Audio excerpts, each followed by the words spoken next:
speak here. It's wonderful to be at Oxford at Blackfriars. I've noticed you from afar and by the internet, and you do so many wonderful things here. And the Anscombe Center also had that wonderful conference just last week on double effect reasoning, which I wanted to attend, but last I was in Los Angeles. I had other things I had to do. So there's so many wonderful things going on here, and it's very much for me a great honor and pleasure to be able to talk to you today. The issue I'm talking about today is extremely controversial, both in the United States and in Great Britain. And what I want to do today, in a way, is to talk about some common ground that people that are defenders of abortion and people that are critics of abortion have in common. And I want to start with a quotation from Dame Mary Warnock's book, An Intelligent Person's Guide to Ethics. She writes there, "Those pro-life campaigners who regard all abortions as murder ought not, in principle, make any distinctions between early and later abortions. Yet it is plain that they, like other people, often do. There seems to be some confirmation of the gradualist or developmental view of the status we accord to human embryos and fetuses. The further along the path toward being born a fetus has progressed, the more protection we feel it should have from being destroyed, and the more urgent the need for abortion needs to be. For example, that the life of the mother is at stake." What I want to do today is not challenge this common intuition that Warnock talks about. Many people, whether they're pro-choice or whether they're pro-life, have an intuition that later abortion is more morally or ethically problematic than early abortion. Now, maybe this intuition is false, but I just want to, for the sake of argument at least, presuppose that it is true.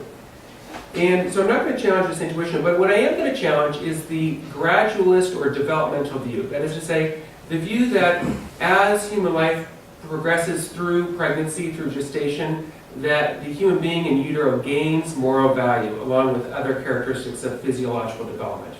That's a view that I'm going to challenge. And I'm going to challenge the idea that people that are pro-life ought not, in principle, to make any moral or ethical distinction between earlier and later abortions.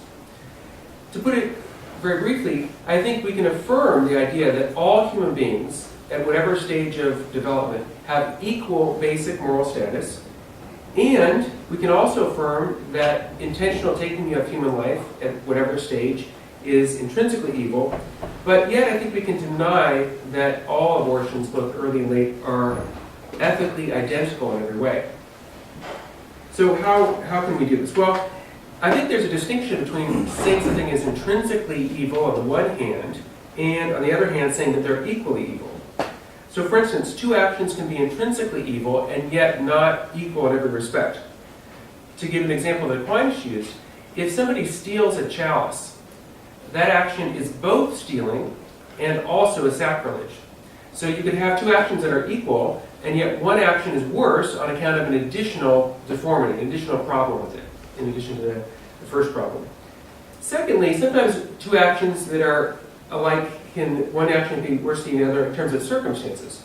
So for instance, to steal 10,000 pounds is intrinsically evil, but it's worse to steal from a widow on a fixed income than it would be to steal from the Queen of England or from the author of the Harry Potter series. Another difference has to do with culpability of the agent. If we think about two murders, and we learn that one murder was committed because a drunken husband came home and found his wife in bed with another man, and he went crazy, and in a rage he killed both of them. That obviously is wrong, but it's still worse for someone to kill two people as a cold-blooded assassin, right? With no passion, no drunkenness, they plan it out for months, and they feel no emotion at all. So actions can be the same in one respect, but not the same in every respect. So let me talk about the issue of abortion now. By abortion, what I mean is the intentional killing of a human being prior to birth, either as a means or as an end in itself. And when I speak about early abortion, what I mean is abortion in the first trimester. And by later abortion, what I mean is abortion in the second or third trimester. And finally, when I speak of gradualism or the developmental thesis, I mean the idea that the value or the worth of the human being increases over time in the course of gestation. Okay, so why is it the case then, why do I think it's the case that later abortions are more problematic than early abortions? I take some of this from Andrew Peach, a professor at Providence University, who in his article in the Thomas called Early versus Late Abortion stated 5 but not 6 of these different conditions. So first, an action that's evil in itself can be made worse by an additional evil. So all murders are equally wrong, and yet there could be an additional wrong to a murder if the victim is, for instance, tortured in the course of dying rather than not.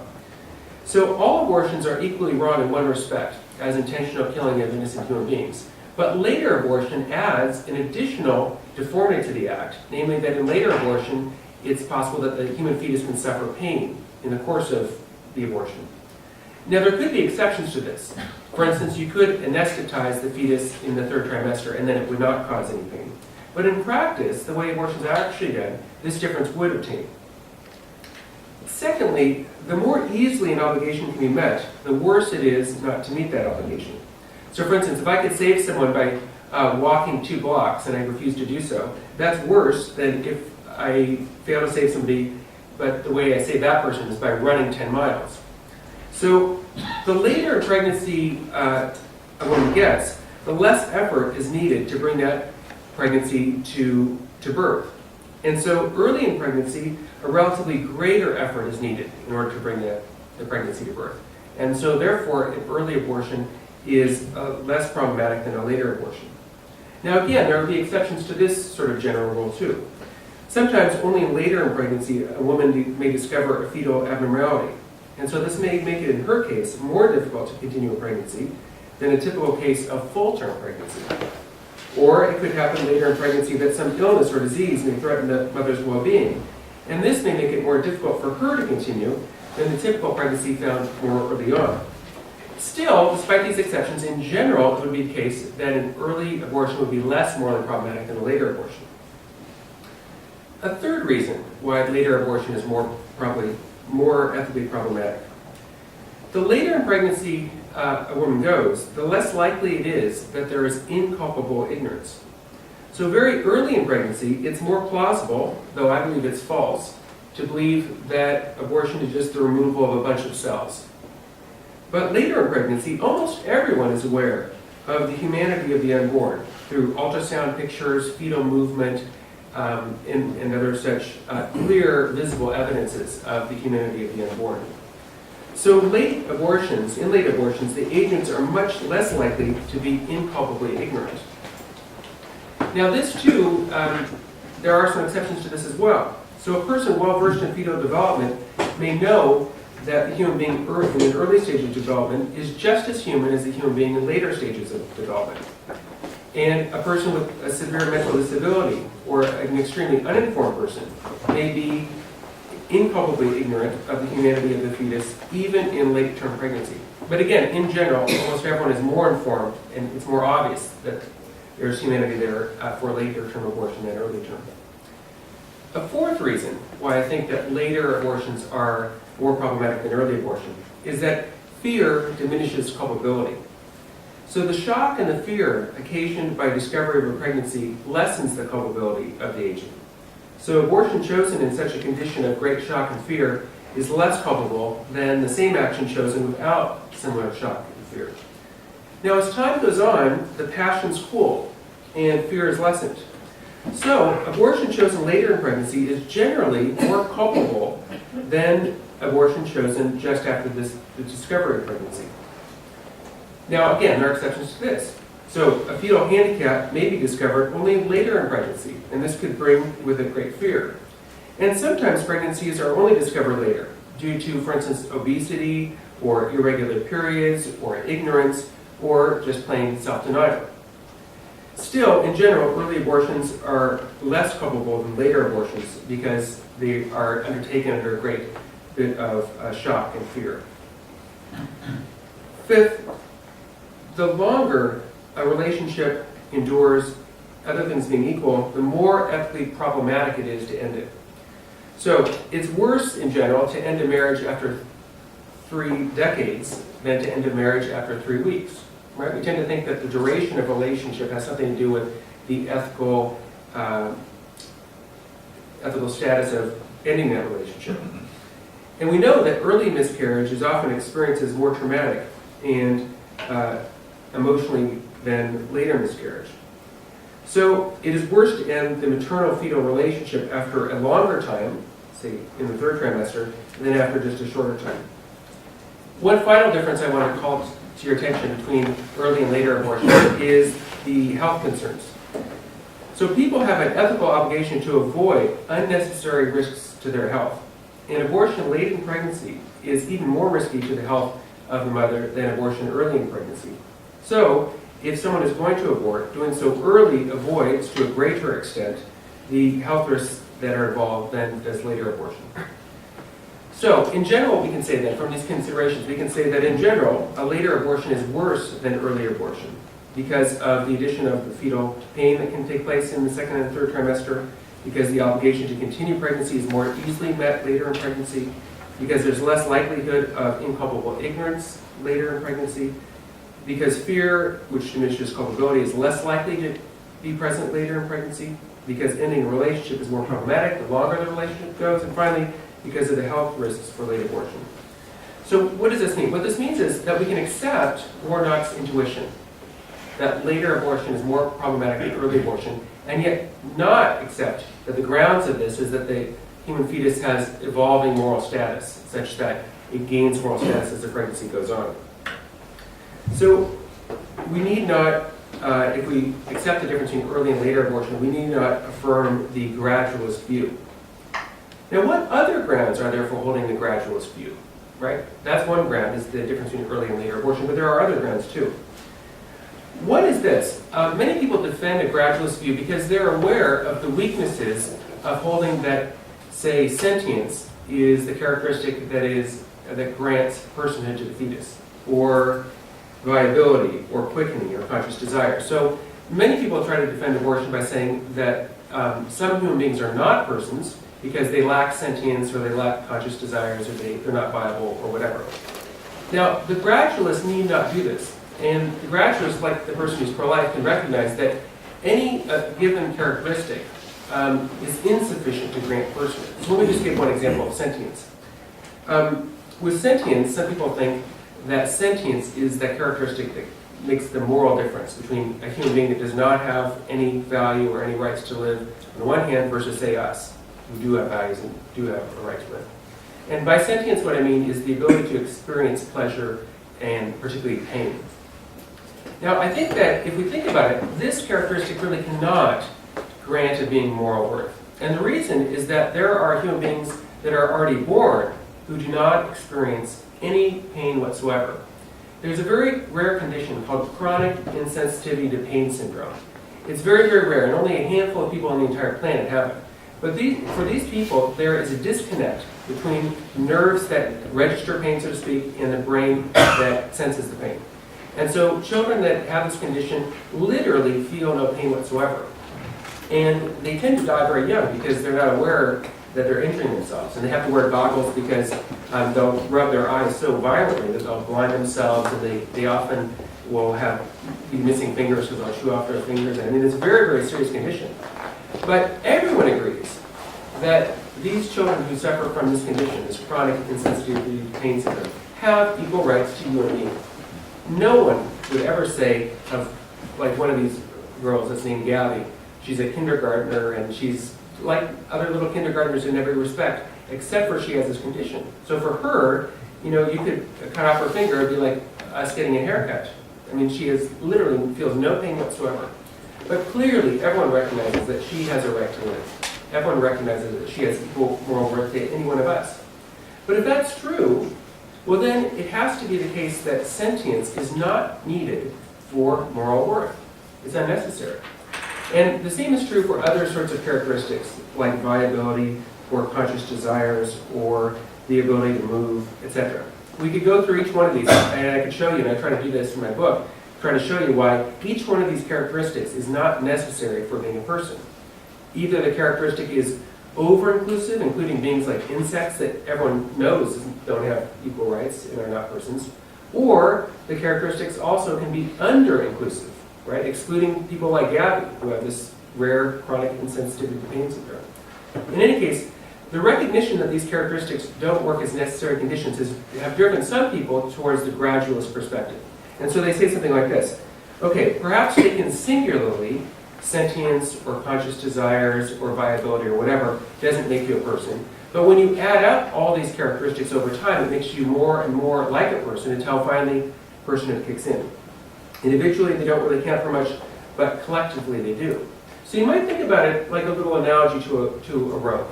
If you think about one thread is easily broken, right? So there's no problem at all. And that would be like just, a human being alive as an embryo. And then you can add more threads to that one little thread. And as you continue to add more and more threads, eventually you get a rope. And the rope is very strong and very, very difficult to break. So in a similar way, human development begins with just one thread, just the human being alive as a little embryo. And as you add threads like implantation and the brain developing and sentience and viability, you add more and more threads till eventually, at about birth, you have a very, very strong rope. So the idea would be, just as the biological markers are met, so too the moral worth of the human fetus increases gradually as the physiological development increases too. Now this sort of analogy, I think, actually fails. I don't think this analogy works to justify the gradualist view. Because a rope does have some, a thread does have some strength. And that's why when you add one thread to another, you have a little bit more strength. When you add 3, 4, 5, 6 threads, you have still more. But an unsound argument doesn't have any strength at all. So if sentience is irrelevant to moral worth, as I just suggested it was, then adding sentience to other characteristics is also irrelevant. Right? It would be like if I said, look, I'll show you that African Americans are not full persons with moral worth. And they say, well, why do you think that? Oh, well, first, they have dark skin. Secondly, they're polytheistic. And third, they're poor. And you say, those are horrible arguments. What are you talking about? First of all, not all Africans are dark skinned. Some are dark skinned like Michael Jordan, but then Barack Obama, he's not especially dark skinned. There's even lighter skinned ones. So that's just a stupid argument. Besides, skin color has nothing to do with personhood or moral worth. I said, okay, fine, you're right, that doesn't work. Well, what about being polytheistic? And you say, well, look, that has nothing to do with your moral worth or your rights. And furthermore, not all Africans are polytheistic. So that argument doesn't work either. I said, okay, fine, you're right. But what about my argument that Africans are poor, so then they don't have moral worth? But that's also stupid, right? Just because you're poor, that's nothing to do with your worth, and there are some very wealthy Africans. So I said, okay, you're right. Well, taken individually, each one of these things doesn't really work. But if you add up being dark-skinned with being polytheistic with being poor, well, all put together as threads in a rope, then it all fits together to mean Africans. And you can see that doesn't work, right? An unsound argument is a zero, right? And if you can add up as many zeros as you want, and you're never going to get more than zero. And the same thing is true with gradualistic perspective. If it's true that sentience is irrelevant to a being's moral worth, then adding sentience to viability is not going to add anything. Right? Other people defend the gradualist view by means of appeal to other sorts of rights. So in most countries, certainly in the United States and in Great Britain, you gain certain rights as you get older. So you might gain the ability to drive at 16, or the ability to drink alcohol at 18, or the ability to serve as an elected representative at 25 or 30 or 35. And so too, some people say, well, the right to live is gradually gained in the course of human development, say at the moment of birth. But I think this argument also doesn't work very well. Because, for one thing, the right to live is radically different than these other sorts of rights. In order to drive or to vote or to hold public office, we have corresponding duties that we have to fulfill. So for instance, with driving, we have the duty to be aware of the safety of others on the road, the duties to obey the speed limit, the duties to be properly registered and have our eyes checked, and all those different duties. Whereas with the right to live, there is no corresponding duty that a being has to fulfill. The right to live, as everyone admits, is had by 2-year-olds and 3-year-olds who can't discharge any duties. Right? So that argument also doesn't work. One more way of defending the gradualistic view is by means of casting it as the golden mean between extremes. Right? So people say things like, well, on the one hand, you have the pro-life extremists, and they say that all human life is equally valuable from the very beginning all the way through to natural death, and that's sort of one extreme. And on the other hand, you have people who are extreme defenders of abortion. And they say abortion is okay all the way through pregnancy, the day before birth, it's still fine to have an abortion. And so the gradualistic view tries to place itself as a kind of golden mean, right? I'm not extreme pro-life, I'm not extreme in favor of abortion, I'm right in between. And in a sense, this is true. It is a sort of mean. The question, though, rather, is whether it's the virtuous mean. So if we think about a kind of mean in terms of theft, right? The mathematical mean between stealing from 100 people and stealing from no people would be to steal from only 50 people. But clearly, the mathematical mean is not the moral mean, right? Even though 50 is the mean between 100 and 0. So the question here is that the virtuous mean, not just the mathematical mean. So it very well could be the virtuous mean to have one view or the other. One final argument in favor of the developmental view is given by Jeff McMahon. And here's what he says. He says, if the human fetus comes within the scope of the constraint against harmful using, then it should be as seriously wrong, other things being equal, to kill a viable fetus as it is to kill an older child or adult. To put his point in different terms, almost everyone does distinguish between what we would call full-blown murder of an adult on the one hand and abortion on the other. And so it seems that we don't, the idea is that people who are pro-life do not, in fact, really think that the fetus has equal status to an adult. But I'm not sure that McMahon really makes his point, because I think you can hold that all killing of innocent human beings is wrong without holding that all killing is equally wrong. So for instance, killing an adult is, because of other factors, circumstantially worse than abortion.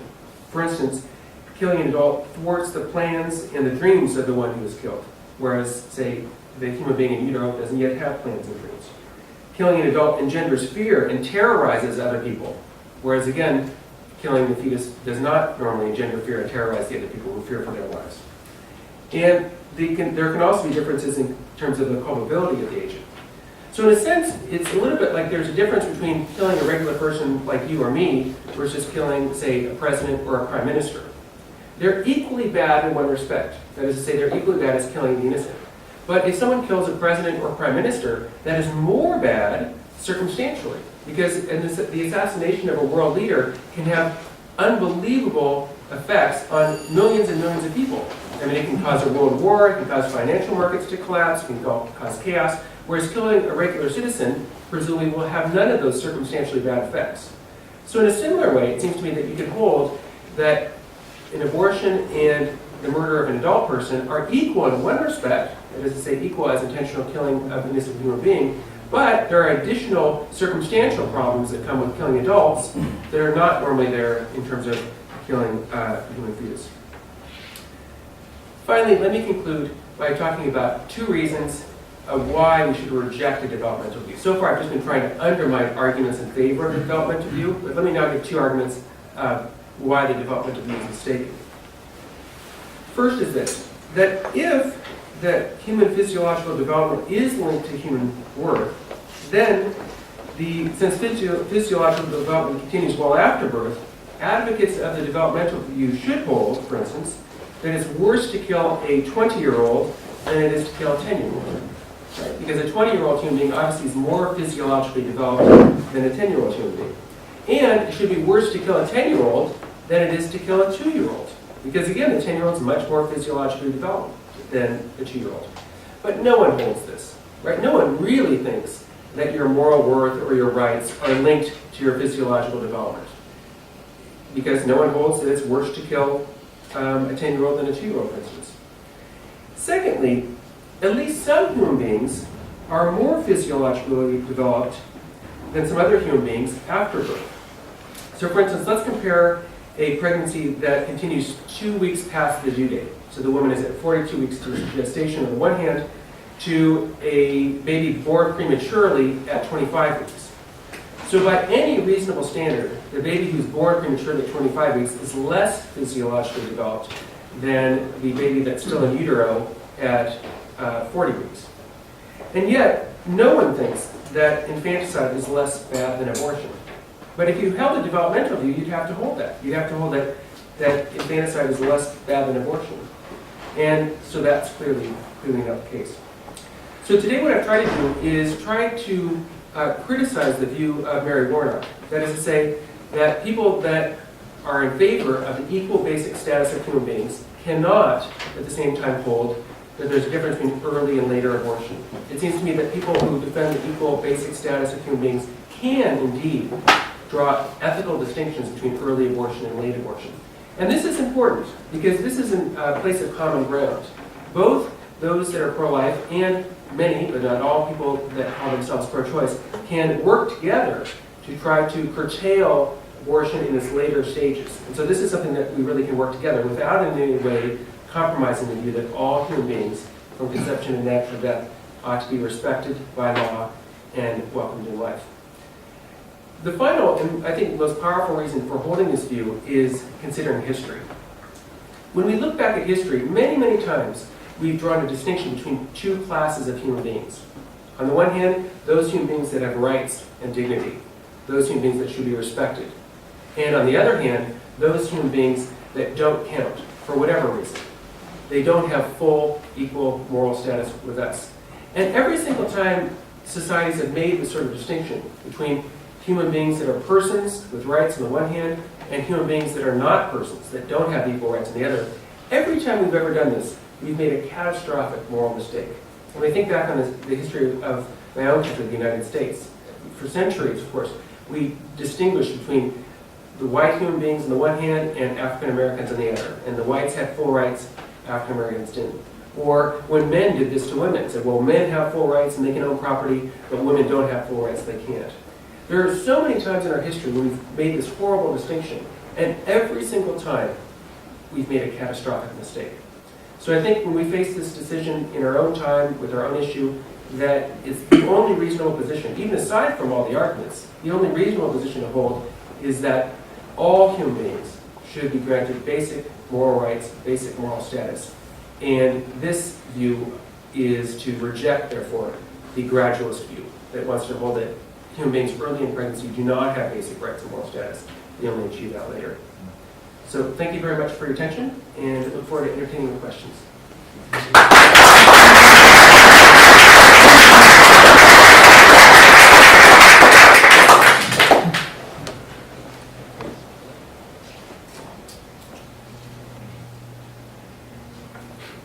Yes?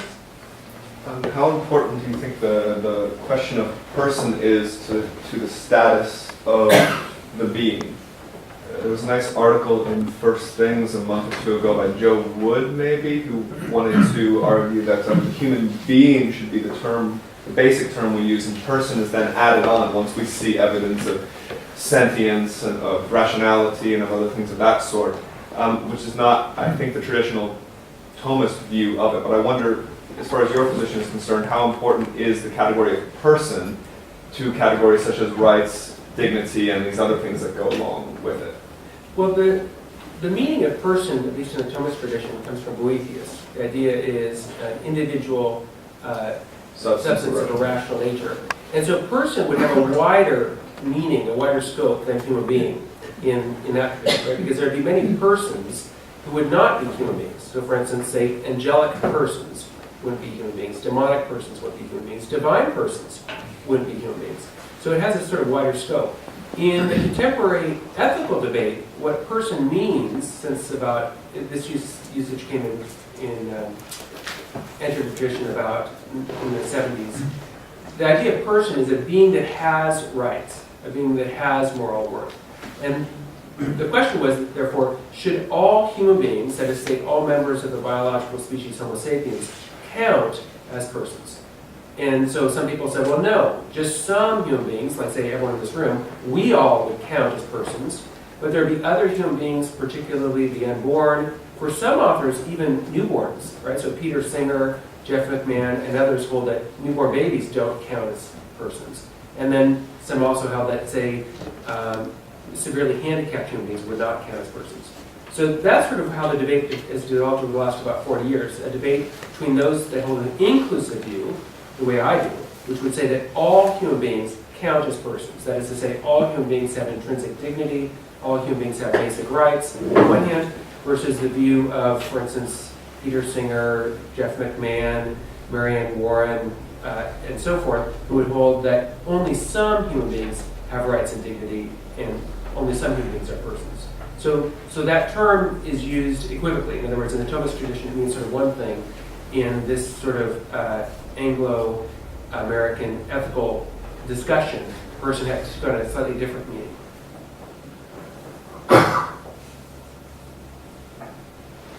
Yes? How do you view the argument about twinning? That what comes before is not a person because two persons are ultimately derived. What's your view about that? Which also brings up Warnock again. That's right. Yeah, I think that twinning is, you're right, that Warnock talks about it and others talk about it. I don't think that really is relevant, though, to the moral status of the embryo.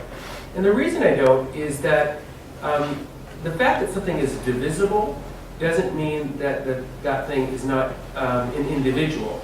So many people use twinning as a way of saying that you don't yet have an individual human being, because this being can, the human embryo early, before the primitive streak arises, is able to twin and turn into two or even more, three different human beings. But I don't think that argument really works. The fact is that with cloning, all of us are potentially twins right now, right? With the advent of cloning, every single one of us could potentially give rise to a twin. If our cell was removed and they took the nucleus of the cell and put that into a enucleated egg and stimulate it properly, each one of us could develop right now an identical twin. But clearly all of us have rights, even though in principle it's possible for all of us to give rise to twins. So the fact that a human being can divide early in development does not mean, that potentiality does not mean that the human being really is not an individual or really is not a person, for the obvious reason that that same potentiality is present even in us through twinning. And the fact that it's present, say, in an early embryo in a natural way, it seems to me is not relevant to its moral status. I wasn't trying to promote that here, actually. Yeah. But of course, there are genetic views as well, particularly if one, for example, has a female XX and after division loses the X chromosome, so becomes a Turner syndrome. There's that sort of disjunction between the two persisting individuals, which must mean that there was originally one from the beginning. Similarly, a loss of the Y chromosome in an XY, then also producing a female Turner instead of a male and a female, indicates clearly that there was an individual right from the beginning of fertilization. Yeah, and I think even from a metaphysical standpoint, the principle that's used there is false. And the principle is there can't be any individuals if there's the potential for the thing to be divisible. And that seems to me just clearly false. I mean, think about a car, right? You can have an individual car, but it doesn't fall from that the car is indivisible. No, you can take apart the parts of the car and put it back together. But still, it still is one car. Another way to think about it is in virtue of naturally existing things like tapeworms. So you can take a tapeworm and cut it in half, and when you do that, it gives rise to two different tapeworms. But no one says, well, it really wasn't a tapeworm before, an individual tapeworm. It was really two tapeworms, and you just, well, no, it was an individual tapeworm before, and once it was split in two, it gave rise to two different tapeworms. So even in the natural order, we have clear counterexamples to the idea that the individuality of a thing depends upon its not being divisible. No, that's a false principle. Sure.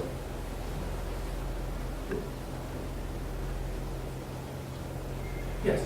With regard to your invocation of this idea that prior to some form of fiction, you still have an individual, I don't want to go too off topic, but perhaps widen this out within the context, given that we're in a sort of slightly theological context. This would seem to indicate that the individual ceases to be and becomes two individuals afterwards. If you're going to use that sort of argument, is there not, would there not then be a problem, say, would this not have effects for, say, the problem of evil, that the natural course of a lot of individuals is ultimately to go out of existence? And then, similar issues that people take this kind of strong stance on abortion, the fact that sometimes fertilized egg state in plants, how strong or how effective are these kind of considerations in strengthening the problem of evil in your opinion? Well, there's two issues you raised. One is about wastage, right? That many implanted embryos end up not coming to live birth. The other problem, though, has to do with the division being characterized as the sort of death of one embryo giving rise to two. I'm not sure it has to be characterized that way. It could be characterized in the way of you have one embryo, and then a piece of that embryo, or part of that embryo, is separate from the primary embryo, and it continues to grow. So in other words, it seems to me, at least theoretically possible, you can characterize twinning not as you had one embryo which dies, giving rise to two, but rather you have one embryo that continues to live, but a part of that embryo gives rise to another living human being. So you may not have any problem of death there at all. The other thing has to do with wastage, though, and it is true that a great percentage of, or some percentage of newly conceived human beings do not, in fact, end up being born as living human beings. Now, exactly what that percentage is greatly debated. So some people say the percentage is quite high, over 50%, and others say it's lower, around 14%. And I'm not sure. I'm not a scientist. I don't know which figure is the most accurate. But in terms of the ethics of it, I'm not sure it really matters. Because the likely or the probability that you're going to die is completely unrelated to whether or not you have a right to live or you have basic moral status. So for instance, there were many times and places, unfortunately, where probably a majority of infants die. And even in the world right now, there are some places that have very poor conditions where infant mortality is very, very high. But I don't think anyone would hold, well, as a result of that, therefore we have to say that, human person doesn't begin until you're 5 or 6 or 7 or whatever. So it seems to me that whether the percentage of newly conceived human beings that died was 50% or 14%, it really doesn't matter because your right to live and your basic dignity is unconnected to your likelihood of survival. And this is true, we see this also in terms of human beings with diseases, right? There are unfortunately, some places in the world now where a majority of the people suffer from HIV and AIDS. But because they don't have the same medications as others do, they're going to die very soon. But no one would say, oh, well, because they're going to die very soon, therefore they don't have moral status, they don't have equal rights. Everyone, I hope, would recognize that your likelihood of dying in a short time is really irrelevant to what moral status you have at this moment.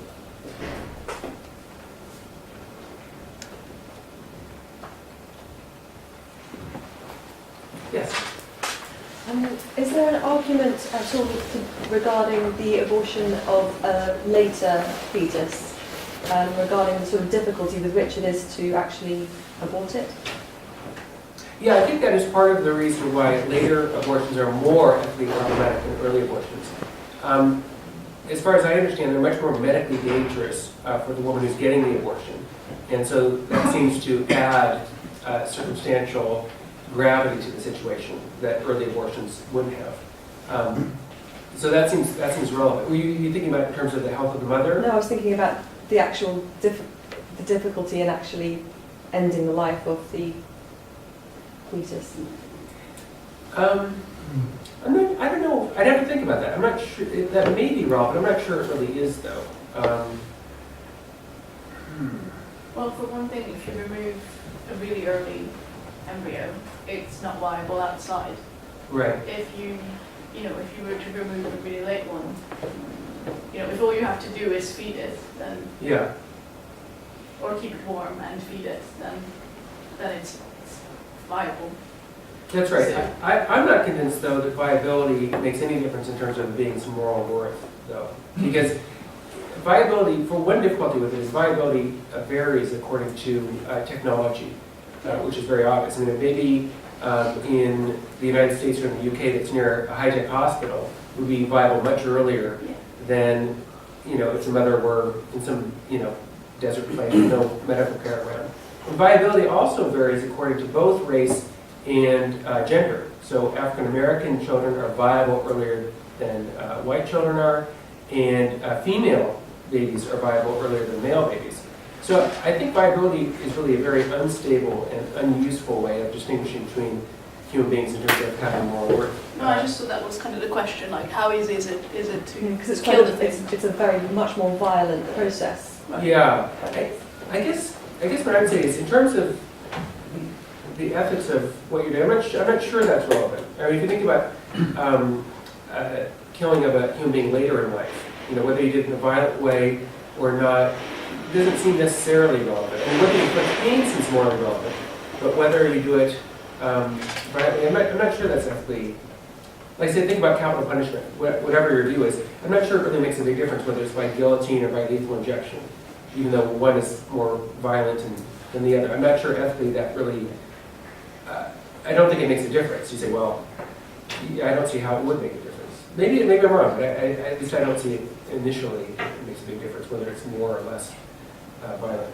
Whether it inflicts pain or not, that does seem to make a small difference, but not whether it's more or less violent. As far as I can tell.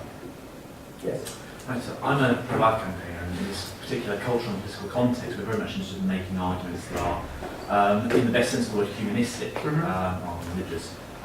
So I was just wondering, does one have to, if one is arguing against the different kind of definitions of personhood that we're trying to use, whether in a gradualist context or in a non-gradualist, or whether it depends on consciousness or it depends on something else, does one have to make the argument purely and exclusively from reductio ad absurdum? So to say, well, that doesn't work because if you apply this, then you have to apply that to an adult human being, you're not going to do it to the adult, therefore you can't do it to the embryo. So just narrowing down all of these extraneous biological adiaphora and saying, no, it has to be therefore, upon conception, or can one give a positive account of personhood, that it should be at point of conception, as opposed to this continually negative reductio ad absurdum, these never work, this is the one that you're left with? Yes. Yes, I think you can. I think you can give a positive case. And the positive case we have to do with the idea that our rights or dignity is an intrinsic or essential characteristic of us, rather than accidental or a property that's sort of that comes in gradations.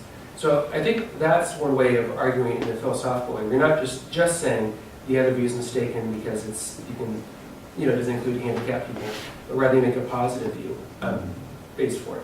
Another way to make a sort of positive case is to think about, well, what is it that makes injuring us wrong, or stealing from us wrong, or even killing us wrong? Well, presumably one account of that, which comes from Aristotle, is that killing other human beings gets in the way of their flourishing, or stealing from them gets in the way of their flourishing, torturing them gets in the way of their flourishing. So what matters then is whether the being in question has flourishing like ours. And so any being that has flourishing like ours would have equal rights, deserves equal consideration. So we might have a debate, and some people hold that animals are beings like us, and have flourishing like ours. We could debate about that. But it seems to me, someone who's defending the pro-life view need not enter into that debate and come down on one side or the other in terms of that issue. But even, so we might debate, maybe dolphins have flourishing like ours, maybe they don't. But clearly, other human beings have flourishing like ours, right? They're a member of our biological species, so their flourishing is going to be like ours. So then if you can establish that the human fetus and the human embryo is a human being, well then it would have flourishing like ours. And therefore, the same sorts of actions that you want to do to you and me would be equally wrong to do them. So that's a sort of argument that would rely on two things, neither of which is theological. So you'd have on the one hand, a sort of Aristotelian account of what it is that makes an actual action vicious or virtuous. Right? So vicious actions will be actions that undermine our own flourishing and the flourishing of others. Virtuous actions will be ones that enhance our own flourishing and the flourishing of others. So that's sort of one aspect of it. But then the other aspect would be to say that a human being, or that the embryo or the fetus is a human being, not a person, but a human being.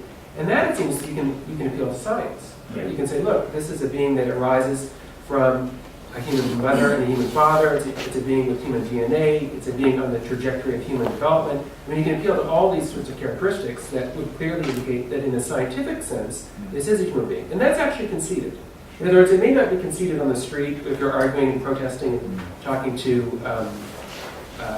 people that aren't very well informed. But among informed defenders of abortion, I mean, I'm talking about people like Peter Singer, David Boonin, Jeff McMahon. I mean, the people that are really informed, they concede that the human fetus and the human embryo are human beings. They concede that. They're not arguing that. But then, if you can generate an argument that human beings, that human flourishing, or that our flourishing and the flourishing of others is relevant, well, and then you could say, well, and these are human beings too, then it seems to me you can make an argument that's entirely non-religious, non-theological, for a positive argument for this conclusion. Not just saying this doesn't work, that doesn't work, but here's good reasons to think this does work. If I could follow up on that. Sure. Obviously, this is about making the human being and human person coterminous. But there's going to a slightly theological but also philosophical argument. Recently, I'll use the British spelling, P. Z. Myers, the famous atheist biologist, came up with talking about the Christian idea of the soul. Saying, well, you guys, you Christians, about abortion, you're talking about ensoulment. Right. Well, how is an atheist going to talk about this? He says that the central nervous system is the first point when a person can exist, if one understands the person to be the mind, sort of the entity that has that aspect of the person, essentially mind. And I suppose that goes into what is mind, philosophy, mind, all that sort of thing. I just wonder what you thought about that as an attempt to kind of engage as a Christian now in dialogue with an atheist on this whole idea of ensoulment, the mind, the soul. How would you comment on that? Well, I think that we don't need to talk about the soul in terms of addressing this issue. Not on a physical level, I totally agree. Yeah, so I think it can be fruitful and interesting to talk among believers about ensoulment and what characteristics the soul has, but I don't think at all on this issue. I think it's helpful to raise the issue of the soul and when it comes and isn't. I don't think that's really helpful. He's raising against the Christian idea of ensoulment. Right. So I mean, so taking my pro-life hat off, as it were, and putting my purely Christian Catholic hat on. Right. If I was going to engage in dialogue with him, talking about the theology of ensoulment and therefore how it relates to abortion and all that sort of thing. I mean, if you were engaging in dialogue with this guy, how would you? Yeah. How would you? I guess what I'd say is what he's relying on is a kind of view that you need a physical basis that is necessary for rationality in order to have a rational soul. And I guess what I'd say is, if that's your view, if you think you need the sort of neurological hardware that's necessary for rational thought in order to have a rational soul, the trouble with that view is that the neurological hardware, so to speak, is not ready, not just during gestation, it doesn't even become ready until well after birth. So the trouble with that is it clearly justifies infanticide. Now some people are okay with that. I mean, Peter Singer would say, okay, it justifies infanticide. But almost everyone, and I think it's very sane, rejects that view. So I think that's one difficulty with it. And the other difficulty in terms of the soul is if you think about the soul as the form of the body, right? That in virtue of which, the organization in virtue of which the various parts make an organism. Well, then the question of when the soul arises is, you can translate that, so to speak, into the question of, well, at what point is there a living human organism? And then the question's back to science, right? And it seems to me that, scientifically speaking, it's not difficult to determine when there's a living organism. You have a living organism at the point of when there's a new living human being, a new human embryo. And so there is really an organism there in the sense that you have different parts that are all contributing to the good of the whole. And it clearly is a living being in virtue of the fact that a human embryo, even early in its development, can die. Right? Only things that are living have the potentiality to die. I mean, a glass can't die, a piece of paper can't die, but a human or any sort of organism can die. But everyone admits that a human embryo can die. So it has to be living. So we have a living organism, and then the question would be, well, is this a human organism? And for reasons I've talked about already, the answer to that also has to be yes. So I don't think that talking about the soul is very helpful in this debate, but I think someone insists and say, look, your view's self-contradictory. I don't think it is at all, because you can say, okay, yeah, in my view, the soul is there because you have an organized body. You don't just have a collection of tissues. I mean, there's all sorts of human cells that are not organisms, right? You just scrape off some skin cells and have a little pile. Well, that's human cells. But the human embryo is not just a bunch of cells, right? It is a living organism. And in virtue of being an organism and being organized, it has to have the form, right? And that's what we mean, or at least what Aquinas means by the soul, right? Is the form of a living body. That is to say, it's a proper organization, so all the different parts are contributing to the whole, as opposed to, say, just having a finger that's cut off. Okay, well, a finger that's cut off from a body is human tissue, and maybe even living human tissue for a while at least, but that's not an organism, right? Because the finger just off by itself can't do the life functions and maintain homeostasis and grow and all those things that the human embryo can. So the human embryo has the characteristics of a living body, right? Like growth, maintaining homeostasis, fighting off, problem, fixing things, repairing tissue, etc. So all those are characteristics of organisms. And then if you think of the soul as the form of the body, well, then you have a soul there from the beginning. So I think that's how I can respond to that. Yes. So I think the common thing I get in the pro-life, against the pro-life movement is that the essence of the pro-choice thing is, well, even, they might say, even if I recognise that there is life there and there's a human being that would develop into an adult, that kind of thing, they then say, I wouldn't impose my view on someone else, because while the child is in the womb, however close to birth, it's in another person, it's in that woman, and it's a part of her personhood and her dignity, and therefore they don't want to say we can't make a law, because then the law or the government has a right over part of that woman's body. Right. So I think that's why people end up being pro-choice, because they can say, well, I think it's personally wrong and I would do that, but I can't affect another person's body. Right. Yeah. I guess I'm not sure that position ends up in the end on reflection being a position that is coherent and works. And the reason is this. If you ask someone, well, why are you opposed to abortion?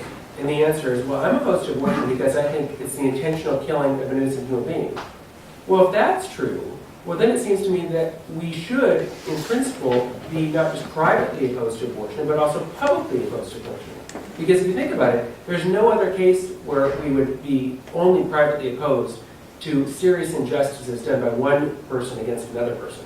When we think about slavery or trafficking or theft or any of those actions, right? It's not sufficient just to be, well, I'm personally opposed to human trafficking, but I don't want to impose my view on other people. If the grounds for opposition, for personal opposition, is I believe abortion is intentional killing of innocent human beings, that's the sort of thing that is a public matter because it involves matters of basic fundamental justice between human beings. So it's entirely correct to say that we don't want to impose our views on others in the sense of, we don't want to use violence, we don't want to, enslave people, obviously, but we ought to propose our views to others.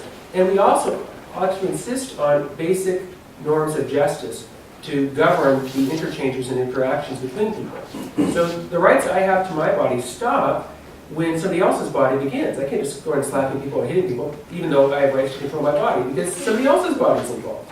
So too, the pro-life view is precisely the idea that there are two human persons involved, two human beings that have rights and dignity, both. And so I don't think the view that, well, I'm personally opposed to doing this really ends up working on reflection. If you think that abortion's wrong because it's the intention of killing an innocent human being. And I don't know anyone who's pro-life who opposes abortion for any other reason other than its intentional killing of an innocent human being. That's why anyone who's pro-life that I know of is pro-life, precisely for that ground. But if that's correct, well then it seems to me it's a matter of fundamental and serious injustice done by one person against another, and that is a matter of our public consideration, right? If we think about how we control each other's bodies in all kinds of ways, controlling assault, controlling theft, controlling abduction, we control our bodies in countless ways, precisely because it's a matter of public order and fundamental justice between persons. And so, again, if abortion's wrong, if someone's personally opposed because it's intentional killing, it seems to me that that very ground is reason for not just personal opposition, but also public opposition. Yes? Let's say a lot of your defense relies on a strong belief in the classical liberal tradition of rights, so it seems. Well, suppose I'm Alistair McIntyre, who I believe said belief in rights is superstition on the order of belief in unicorns and little men who run around in the forests. If we need these standards of justice, and the one you're appealing to most definitely is this tradition, how then, if you drill down to that, do you protect your wickets, as it were? Yeah.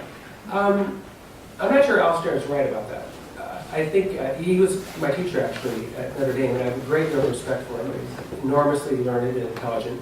But I don't think in the end he's really correct if what you mean by right can be translated into other terms that are central to the natural law tradition, central to Aristotle, and even more central to Thomas. So the idea of right that I'm using need not be a kind of enlightenment-based sort of appeal. So for instance, if you hold, as Aquinas does, that it's wrong to intentionally kill the innocent, in other words, that you and I both have a duty not to intentionally kill the innocent, one way of translating that insight is into the idea of rights. So my right to life is another way of talking about your duty not to intentionally kill me. And the idea of duties to others is not something that is a distinctively Enlightenment or a modern sort of notion. It seems to me that runs all the way through all sound thinking on ethics, from the very beginning of Plato's reflections all the way through to today. I'm not sure you can really talk about ethics if you vacate the idea of duties to others, and it's precisely from this idea of duties towards others that we get, or that's the meaning of right that I'm using. Natural rights. Yeah, natural rights. I do think there's an additional advantage to talking about this issue in terms of rights, because I think if we're going to debate or talk with people that may not share certain of our presuppositions, that I think it's useful to use terminology that is shared. And the fact is that whatever one's view on abortion, almost everyone does share certain fundamental ideas about rights and dignity. Right? Almost everyone thinks it's wrong to engage in human trafficking, for instance, or wrong to abuse children, or wrong to murder old widows for their money. I mean, I think there's quite a bit of common ground in terms of many, many issues. And one way to capture those sort of common insights, you might say the basic insights of the natural law tradition, is to talk about it in terms of rights, the right to live, which again can be translated into the duty people have not to intentionally kill.